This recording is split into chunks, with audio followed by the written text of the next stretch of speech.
So what is your best case scenario for this season?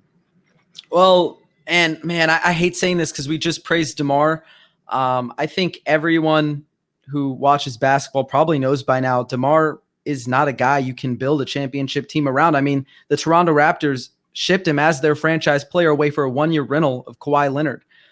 He's been awful in the play. And I don't mean this. I mean this in a very literal critical sense, nothing against the guy. He's been awful in the playoffs. He's been very bad in the playoffs. He was awful in the play-in. And his style of game is just not conducive to winning outside of the regular season. And the Spurs really didn't do a lot of winning even with him in the regular season.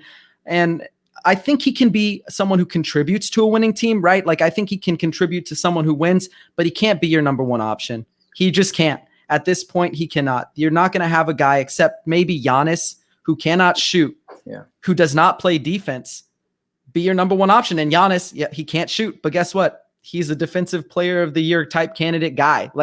That's not what DeMar is. He's one of the worst defenders in the NBA, unfortunately. And they tried to hide him on defense. It didn't really work out that well. Mm-hmm. So for me, the ideal scenario is they let him walk, because you want to find out what you have in these young guys. You're never going to figure that out if DeMar doesn't walk.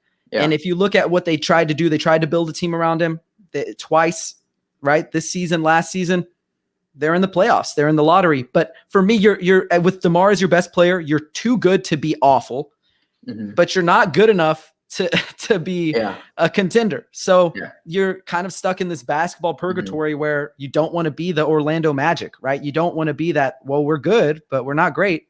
But we're bad, but we're not awful. So you don't want to be that. So I think that first and foremost, you got to move on from DeMar DeRozan. I think that's the ideal scenario. He's a fantastic player. He can help winning, but he's not where you want to be right now.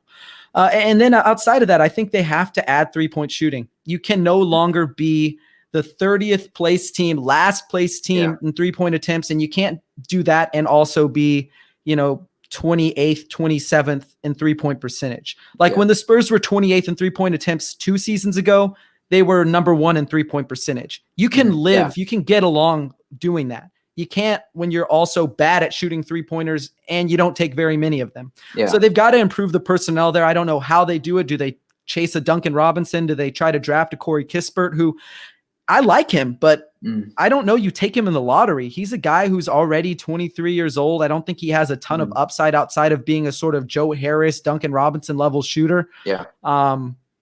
Do you go for a young guy like Alperen Şengün?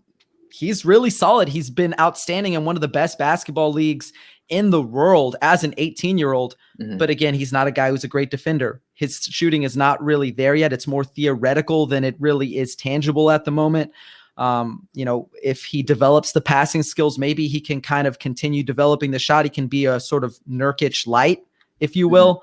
So I don't know. I don't know what you do there, but I think figuring out what you want to be is also part of the ideal scenario, right? You figure out what kind of team you are, what path you want to go on, and then aim for it. Because I think these last 2 years, for all the successes of some of the young guys, of DeMar DeRozan, there really hasn't been a cohesive idea of what this team is. I feel like they just kind of fly by the seat of their pants, right? They just are what we are this game, So I think finding a direction and going that way is what's going to be most ideal for them, because you can't be non-committal. You have to figure something out.